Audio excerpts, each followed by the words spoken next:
Care-i povestea celor ce îndrăznesc să-și urmeze visul? Cine sunt cei care au depășit limitele, mergând mereu mai departe? Venerați de unii, invidiați de alții, ei sunt modele demne de urmat pentru mulți dintre noi. Și o enigmă pentru marea majoritate.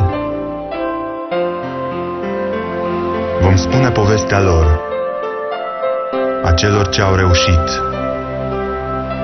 ca să o asculte cei ce au curajul să-și dorească totul, cei ce au ambiția de a fi cei mai buni.